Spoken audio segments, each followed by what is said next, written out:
हाँ जी, नमस्कार सबको, राधे राधे। ऑनलाइन क्लास में एक बार फिर आपका स्वागत। आज हम कक्षा 9 विषय गणित, इसके अंतर्गत रेखाएं और मतलब प्रश्नावली आपकी 6ठी, इसमें भाग 5 है। कुछ परिभाषाएं हम जिसमें समांतर और प्रतिच्छेदी रेखा। अब सबसे पहले समांतर रेखा क्या होती है और प्रतिच्छेदी रेखा क्या होती है। समांतर रेखा यानी वे रेखाएं जो परस्पर एक दूसरे को नहीं काटती, चाहे उनको कितना ही आगे बढ़ाया जाए लेकिन फिर भी वे एक दूसरे को नहीं काटती है, समांतर रेखाएं कहलाती है। ठीक है, समांतर रेखा प्रतिच्छेदी रेखा में अंतर भी पूछ सकते हैं। समांतर रेखा किसे कहते हैं या प्रतिच्छेदी रेखा किसे कहते हैं, इस रूप में भी पूछ सकते हैं। ठीक है, इस प्रश्न को पूछने के 3 तरीके हो सकते हैं। एक तो केवल परिभाषा लिखो, समांतर रेखा की परिभाषा लिखो, प्रतिच्छेदी रेखा की परिभाषा लिखो, या समांतर रेखा और प्रतिच्छेदी रेखा में क्या अंतर है, अंतर के रूप में भी पूछ सकते हैं। ठीक है, तो आपको समांतर रेखा की परिभाषा यानी वे रेखाएं जो परस्पर एक दूसरे को नहीं काटती, चाहे अपन उसको कितना ही आगे बढ़ावे लेकिन फिर भी वे एक दूसरे को नहीं काटती है, तो वो रेखाएं क्या कहलाती है, समांतर रेखाएं। जैसे आप देख रहे हैं ये दोनों रेखाएं, इनको हम चाहे आगे इधर की तरफ बढ़ाए चाहे हम इधर की तरफ बढ़ाए, लेकिन फिर भी ये क्या है कि एक दूसरे को नहीं काटती है।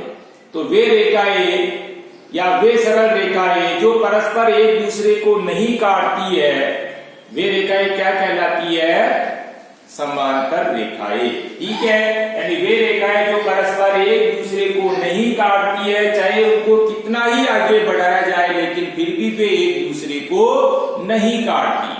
ठीक है, उसके बाद दूसरी है प्रतिच्छेदी रेखा। वे रेखाएं जो परस्पर एक दूसरे को काटती, यानी इसका उल्टा, यानी यहां पर क्या होगा, एक दूसरे को काटेगी।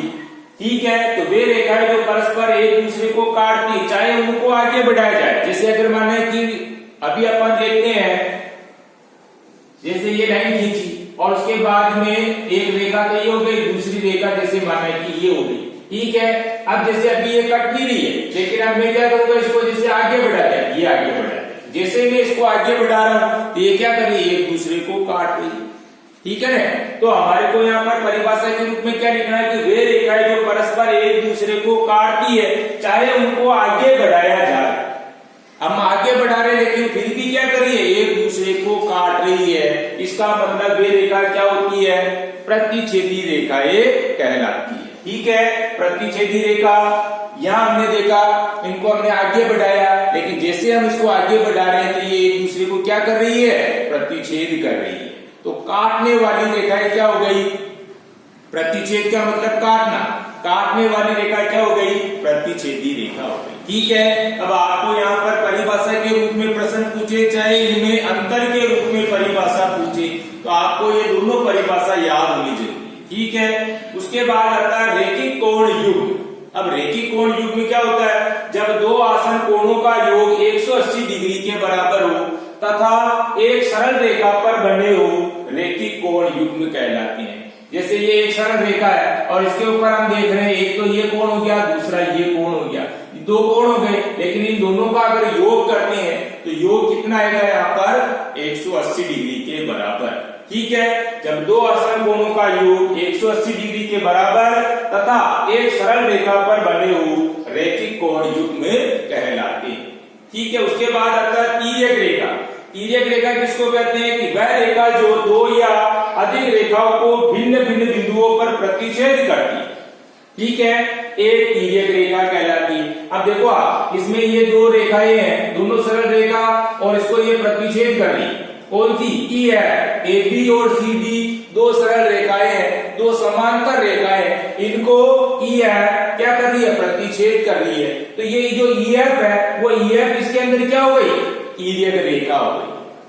जब दो सरल रेखाओं को तिर्यक रेखा प्रतिच्छेद करती है तो ऐसे कुल 8 कोण बन जाते हैं। कितने कोण बनते हैं, 8 कोण बन जाते हैं। अब 8 कोण देखो, 1 2 3 4 5 6 7 और ये 8।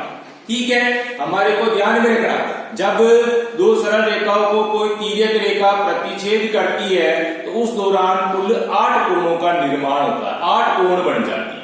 ठीक है, तो आपके इसमें तिर्यक रेखा की परिभाषा वह रेखा जो दो या अधिक रेखाओं को भिन्न बिंदुओं पर प्रतिच्छेद करती है एक तिर्यक रेखा कहलाती है।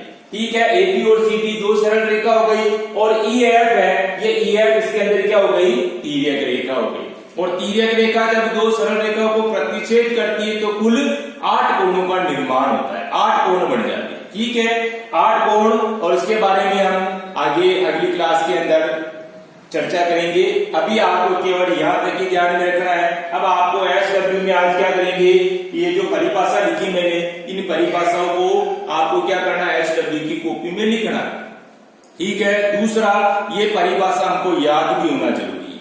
ठीक है, परिभाषा याद करेंगे और एसडब्ल्यू की कॉपी में लिखेंगे भी सही। पहले वीडियो को अच्छी तरीके से देखना, पहले वीडियो देखेंगे अच्छी तरीके से, फिर उसके बाद लिखने की कोशिश करनी। ठीक है, पहले वीडियो देखो, फिर उसके बाद जो भी आपको एसडब्ल्यू दिया है उस एसडब्ल्यू को हल करना, किसमें, एसडब्ल्यू की कॉपी। ठीक है, धन्यवाद, राधे राधे, जय श्री कृष्ण।